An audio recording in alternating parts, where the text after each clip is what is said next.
exposing the propaganda and challenging you to use your brain. It's time to tap into the truth. Yes, that's right, ladies and gentlemen. It is indeed time to tap into the truth. This is your host, Tim Tapp, coming to you live from historic Rowan County, Tennessee. And tonight we're talking about if Obamacare is so great. Well, there's a million different individual points we can bring up in asking that particular question. If it is so great, why? Why do the unions now want their members opted out? Why does the IRS, the very agency that is supposed to enforce Obamacare, translation, force you into paying fines if you don't have health insurance after 2014? Why would these very agencies want to be opted out, not required to follow the same set of rules that they expect you, the everyday, average, common U.S. citizen, to follow? If it's so great, why would there be a push for any level of its implementation to wait until after the 2014 elections? I mean, if the whole purpose is to help people and to lower health costs and make things better for everyone, why would we wait? Why would they be willing to let you wait? I mean, after all, this was forced down the American throat, right? Truth of the matter is, right now, there is a real opportunity for the GOP in the House to defund Obamacare simply by not giving it any money. All spending must begin in the House. That is constitutionally required. Now, we know this current administration, and certainly just about nearly every single member of the Senate and the House, along with, sadly enough, several of the Supreme Court justices now, pay very little attention, give very little heed, credence, or even validity to the United States Constitution, the very document that not only limits their power, but authorizes them to have any power in the first place. All the power in this constitutional republic that we have is meant to reside in the hands of the people. It was designed this way in order to protect us from tyranny. It was debated and hashed out and argued and fought over. And some of the best and brightest minds to ever exist fought tooth and nail to get what was most important: individual sovereignty, individual responsibility, into this Constitution. The whole idea was to protect the people from a government that would become oppressive, much like the one that we had just fought an independence revolutionary war to cast off. So, if Obamacare really is so great, this is the question you should be asking yourself if you're one of these people that's still on board. Stop for a minute, use your brain, and ponder that for just a little bit. That's what I'm asking for. That's all I'm asking for. Give yourself some time to think about it. Now, on the topic of if it's so great, one of the things that we know is that there seems to be a schism, if you will, a gap in the Republican Party as far as what they should and should not do. Now, in the Senate, lawmakers are taking sides. Senator Mike Lee, a Republican from Utah, is leading the effort to defund Obamacare there. In fact, fellow GOP Senator Richard Burr of North Carolina on Thursday called Lee's plan the dumbest idea he's ever heard. And by Burr's estimation, as long as Barack Obama is president, the Affordable Care Act is going to be law. Well, it can be law, but excuse me, Mr. Burr. I'm sorry, Senator Burr. If it involves spending, then it can be defunded. And it doesn't matter if it's the law or not if there's no money to enforce it or make it happen. Why would we want to do this? To keep it from becoming the monstrous beast that it will become if it is fully implemented. And it will be. But this is not about making health care more affordable.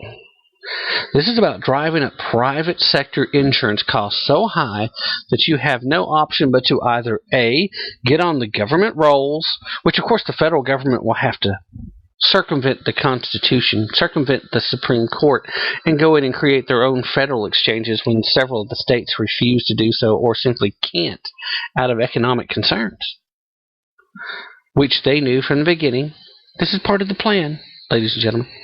But if you're a Kool-Aid drinker and you still believe that they had your best interest in mind, then ask yourself, why would there even be a debate? Why would anyone want to defund this? Ooh, is it just those mean old Republicans who don't care about poor people again? I mean, seriously, if you honestly believe that to be the case, at some point in time, we're going to have your head examined. Ladies and gentlemen, Republicans are not the cold-hearted, worthless pieces of crap that the mainstream media and the Democratic Party certainly would love for you to believe that they are. I promise you they're not. I know a lot of them. I happen to be one of them. Although I'm more of a conservative than just a Republican, I expect results, and I have a problem with establishment Republicans that are more liberal than conservative. And I have a problem with rhinos. But all that's irrelevant. The man came out and said that defunding Obamacare is the dumbest idea he's ever heard of. Please, this man has been in the Senate. I promise you he's heard dumber ideas. This guy is just trying to find that middle-of-the-road area where he can sound like he's compassionate. Burr went on to lecture saying, quote, some of these guys in the Senate need to understand that if you shut down the federal government, you better have a specific reason to do it that's achievable. Well, you know what? Who cares? Because number one, you don't have to shut down the federal government to defund Obamacare. There's several Democrats that are threatening that that's what's going to happen. Oh, and in fact, they'll see the government shut down before they allow a defunding of Obamacare. Well, then that's their choice, and that would be the Democrats shutting it down. So don't buy the lie. Both the House and the Senate can pass bills. They could pass a budget. Hasn't happened in a freaking long time, has it? But then when it comes to continuing resolutions, which should be banned, outlawed, ended immediately, these people should be forced to create, write down, and vote on and pass a budget. In fact, point of fact, I would almost conclude that the House of Representatives should just go ahead and pass a budget, and if the Senate refuses to pass it and the President refuses to sign off on it, guess what? It becomes de facto law simply because all spending has to start in the House, so the House controls spending. Now, obviously, that's not going to happen. They're not going to allow that, but they certainly can't get the go-ahead to spend any money. They can't get an allotment without the House of Representatives first stepping to the plate and putting it on the table and saying, okay, here's your chance. Now, Lee is joined in his efforts to block a continuing resolution that would literally shut down the government unless Obamacare is defunded by at least 11 other GOP senators. Marco Rubio, Ted Cruz, Rand Paul, James Ivanhoe, David Vetter, James Orisky, Jeff Chelsea, John Throne, Mike Enzi, Deb Fisher, and Chuck Grassley. Additionally, 60 House Republicans signed a letter this past Wednesday urging the GOP leadership in the House to prepare for the same action. Now, according to the Weekly Standard's Stephen Hayes, Lee's letter on defunding Obamacare had dropped to 12 GOP signatures as of Thursday. The letter once had 17, but Senators Kelly Eto'o and John Boozman, John Curran, and Mark Kirk, and Roger Wicker have reportedly pulled out. No real mention as to why. It seems that there is at least some confusion surrounding the motivation behind Senator Lee's effort. It's not just about blocking a law that many Republicans feel is unconstitutional. Lee explained on the Glenn Beck radio show this past Thursday. The Utah senator said that President Obama exceeded his authority when he decided to grant himself the power to selectively enforce the Affordable Care Act. A little bit about saying, well, if these businesses want to wait till after the elections, we'll let them. Not that they won't have to do it at all, but we'll postpone it. And he's right, because once it's law and once it's signed, what authority does he have without a legislative amendment to make any type of exceptions or exemptions?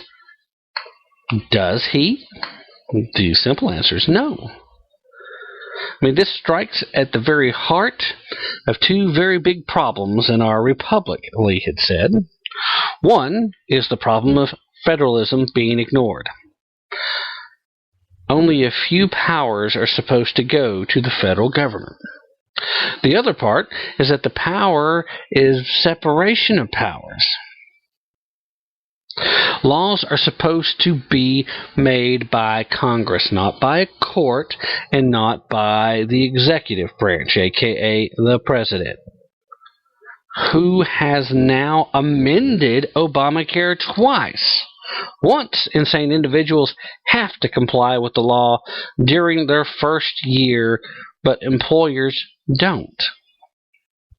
And then saying, we aren't even going to require people to prove their income. Now, Lee recently spoke with reporters at The Blaze, and he said that he won't vote to pass a continuing resolution that contains Obamacare funding. It would be unfortunate if Democrats in the Senate insisted on shutting down the government simply because they want to defend, regardless of the cost, a law that has become increasingly untenably unpopular among the American people. Meanwhile, Burr isn't the only Republican in the Senate that's criticizing Lee's proposal. Not surprisingly, leader of the Rhino wing of the GOP, Senator John McCain, warned that the GOP, that the American people don't want to see another debt ceiling fight and government shutdown shenanigans. Roy Blunt, senator from Missouri, also refused to support the plan. Meanwhile, in the House, Tom Cole, Republican from Oklahoma, likened the idea to a temper tantrum. Seems to me there's appropriate ways to deal with the law, but shutting down the government to get your way over an unrelated piece of legislation is the political equivalent of throwing a temper tantrum. Now, Cole said that on Fox News this past Wednesday. Instead, for Cole, it's about the Republicans' chances in the 2014 and 2016 elections. It's just not helpful, and it's the sort of thing that creates a backlash and could cost the Republicans a majority in the House, which is, after all, the last line of defense against the president. And it could materially undercut the ability of the Republicans in the Senate to have the majority in 2014, which they have a decent chance to do. And it could materially undercut the ability of the Republicans in the Senate to move forward any legislation. Now, that doesn't make any sense, ladies and gentlemen. It's very sad that you have a man who's supposed to be standing up for the values of the Republican Party saying, oh, but we might not get elected if the American people think that we're just being obstructionists and troublemakers. Well, guess what? You might not get reelected if you don't do the things that you're supposed to do as a representative of the people of your district. And when your people want Obamacare gone, you have to take whatever means are necessary. This is a procedural maneuver, one of the few that is left and available at the hands of the GOP in being able to stop this. Now, this plan is going on over at the Senate. They don't have much of a chance of getting anything done. But again, failing or refusing to vote on any continuing resolutions that does, in fact, send the money to Obamacare is well within the rights of any and all senators. And they should do so. And it shouldn't just be the Republicans. There are several Democrats that are concerned about their reelection possibilities if Obamacare is held over their head. More and more people every single day are waking up to the fact that Obamacare has not done anything to help them. In fact, it has hurt them. And they can't help but feel abandoned by the fact that the president, in his unconstitutional role of editor and chief, is making changes to the legislation himself, which is not legal. Not that this guy gives a rat's patoot about law. But he has abandoned all the poor people himself in saying, okay, we're going to let the mean old giant big businesses wait a little bit longer before they have to comply. But the individual mandate, we're going to go ahead with. You're going to have to go ahead right off the bat. Why? Because they want to take a really big risk and imagine that people that couldn't afford insurance before really aren't going to be able to afford it, and they're going to have to pay the penalty. This is going to be collected in your checks. Guess what? All of you people out there that are accustomed to getting a big tax refund, well, if you don't have health care insurance that you can prove to the IRS that you have, going to be part of the new EZ form where you have to put down your policy numbers and you'll have to be verified. If you don't have one, and if they can't check it and verify that you have it, you're going to pay a penalty.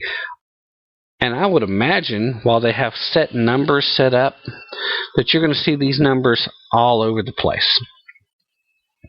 I, in fact, would say that you might see whatever your refund might be, if it's large enough, end up being strangely close to what your penalty will be. All of you people who are getting refunds now, your refund is in danger because of Obamacare. There's not enough money anywhere to pay for it. But ask yourself this. If it's so great, why does the federal government have to spend millions of dollars to try and promote Obamacare? I mean, people were all behind it to start with. I mean, I've got a quick soundbite I'm going to play. And this comes from a storyline that they had an HHS night at the ballpark. Earlier this week, the Washington Nationals celebrated HHS Night for employees of the Department of Health and Human Services and Secretary Kathleen Sebelius. Now, according to the Wall Street Journal, the Nationals franchise has no official partnership with the government to promote Obamacare. And an HHS spokeswoman clarified that Roosevelt's participation was just part of the group celebration. Teddy may not be the most popular of the team's presidential mascots, but he scored a starring role in the new video promotion that was shown just prior to the game on the big screens. In it, he can be seen signing up for his shiny new ObamaCare health insurance plan, as well as phoning the helpline for info.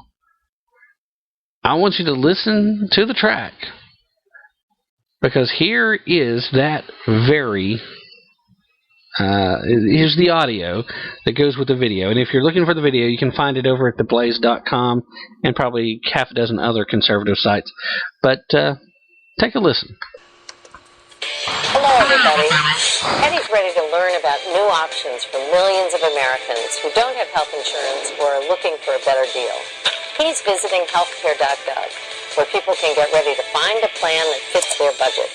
Our toll-free call center is open 24/7 to answer questions in 150 languages. Open enrollment in every state starts on October 1st. If Teddy can do it, so can you.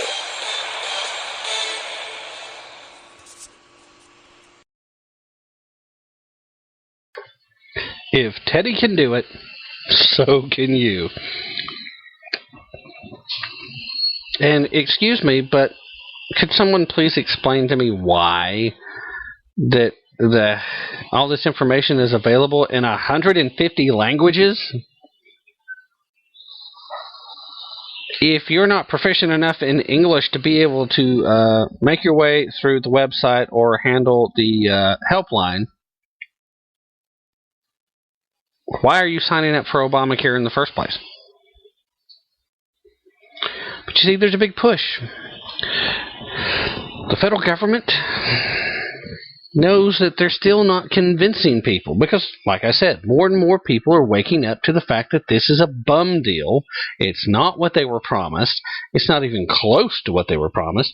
And they don't like it. Nor should they. As a matter of fact, they're pushing their way into CVS pharmacies. The CVS pharmacies are now inviting Obamacare navigators into stores to push universal health care signups. Yep. And as part of the just-announced effort to encourage Americans to sign on the dotted line for Obamacare insurance programs, CVS Caremark has invited trained Obamacare navigators into the stores to assist and facilitate sign-ups for the health care plans. CVS also plans to use pharmacies at its 7,400 North American stores as a gateway for the uninsured to learn about new coverage options, especially subsidized insurance coverage available to low-income people on state-based insurance exchanges.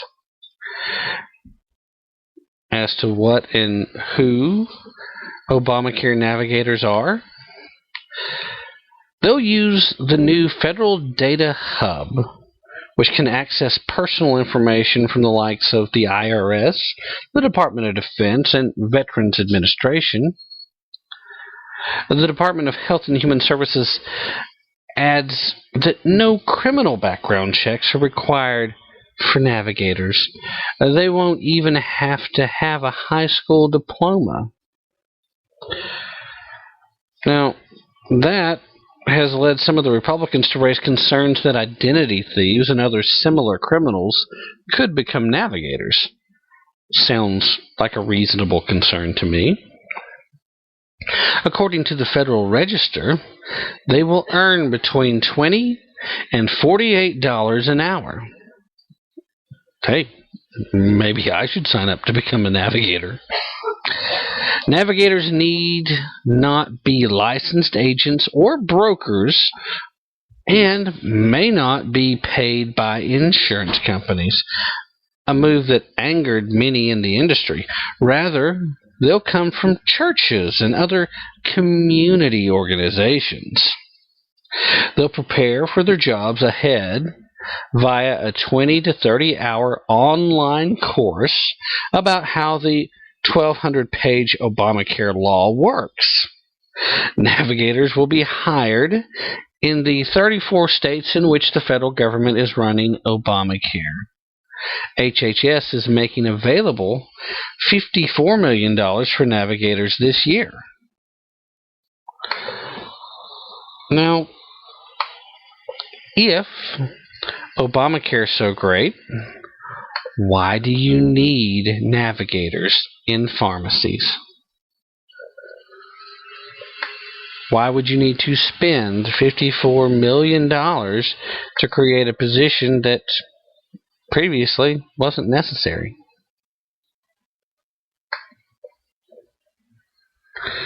Truth of the matter is, you probably don't want to know how many hundreds of millions of tax dollars are going to be used in what is nothing more than a marketing campaign. Because that's what this is. They're marketing something to you that's already been forced on you, but they still want you to think it's a good idea. It's not.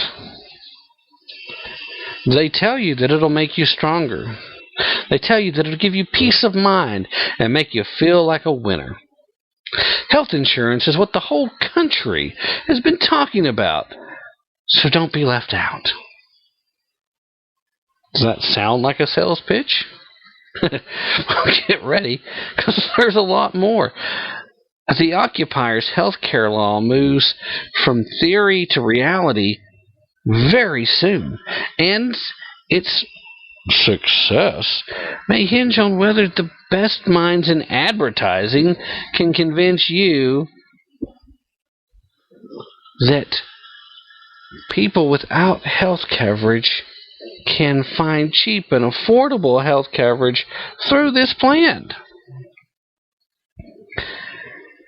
The total amount that they're going to spend nationally on publicity, marketing, and advertising right now, as it sets, will be at least $684 million. And this is coming from the Associated Press. Their sources are coming from federal and state governments that are running the different exchanges. But we're talking about 16% of Americans currently are uninsured. Despite years of political debate and media attention, more than 3/4 of them still know little about the law known as Obamacare. It's not sugar, cereal, beer, or detergent. According to Brooke Foley, who's the chief executive officer of the Chicago-based Jane Agency, one of the advertising firms crafting messages to reach the uninsured. The Obama administration in many states are launching campaigns this summer to get the word out before enrollment in the new benefits program begins this October. Most of these campaigns target the mostly working poor, young people who are disengaged, or those who gave up their insurance because of the cost. 3/4 of these people are white, although I'm not real sure why they care about that specific demographic, except for the fact that, well, this government likes to separate us into smaller groups. 86% have a high school education or less. Together, they make up what they call a blind spot in the nation's healthcare system. They've been shut out It's too expensive, and it's incredibly confusing. This according to David Smith of the advertising agency GMMB, pitching the health law's benefits in Washington and Vermont. But again, whether you buy into this or not, ask yourself the question, if Obamacare is so great, why do we need to spend $6.5 million in order to have a marketing campaign for it? We have to convince you, the end consumer, that this is a good thing, because they know if you wise up to how bad this really is early enough, you're going to put the heat on these folks to stop it.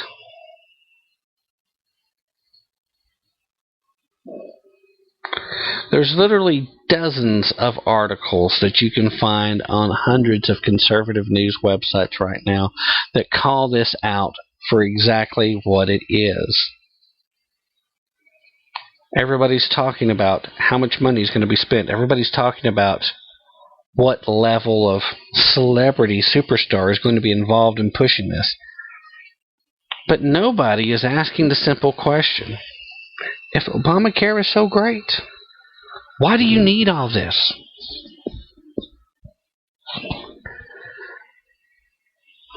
Truthfully, you obviously don't.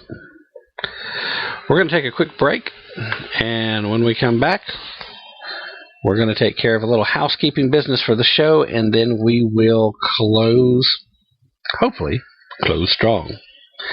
Stay with us. We'll be right back.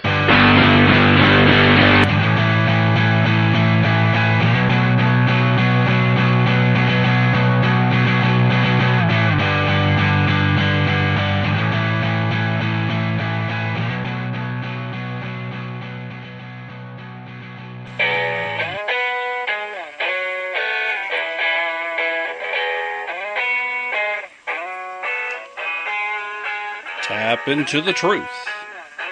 Check us out at tapintothetruth.com for our latest blog posts and for links to all of our past broadcasts. Don't forget to like us on Facebook and to follow us on Twitter. That's Tap Into the Truth right here on Spreaker Radio.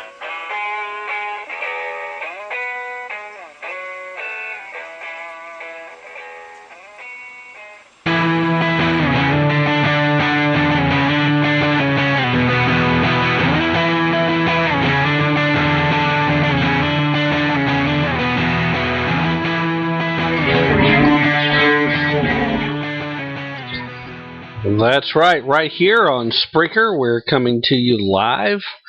Hopefully you're enjoying today's podcast. If you are listening live, thanks for listening in. I do hope that I can encourage you to check us out over at tapintothetruth.com and to also go ahead and follow the show. We are still running a contest, and this month's drawing for new followers will be coming up very soon, and there will be a winner. The question will be, will that winner be you?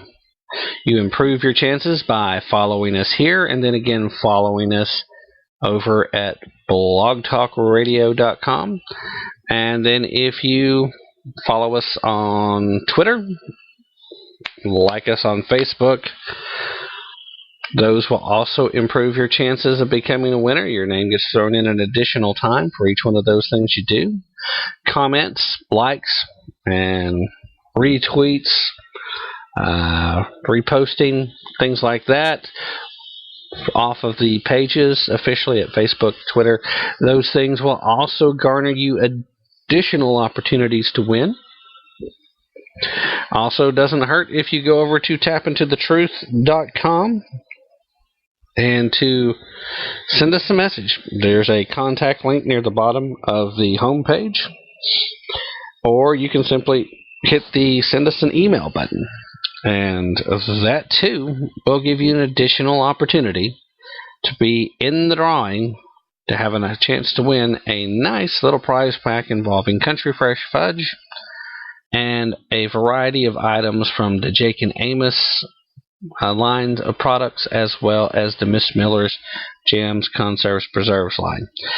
Some really nice products. Not your typical prize that you would expect to get from a conservative talk show, but still really nice items. And I hope that you'll take every advantage of that by following us.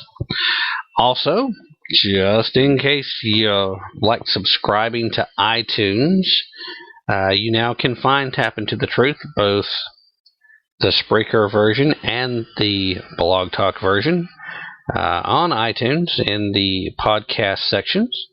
Just tap in, searching Tap Into the Truth, and we'll come right up. Both versions will. I hope you'll take an opportunity. If you use iTunes, you've got a chance. Tap Into the Truth there is, of course, free. We're also over on SoundCloud, although I have not been tending to the account as well as I should, and I need to make some changes to get newer episodes up. We're past our limit of storage capacity over there, and we're going to have to get things taken care of. While we're at it, I'd also like to briefly discuss today's Blog Talk show. We do Tap Into the Truth every Sunday at 3 p.m. Eastern Time until 5 p.m. Eastern Time over at Blog Talk.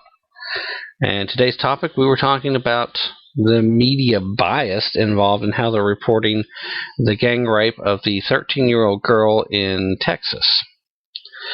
During the course of the show, for the first hour, basically, we went over the ins and outs of the case, although really details, not a whole lot of them really coming out other than the fact that illegal aliens committed this gang rape initially.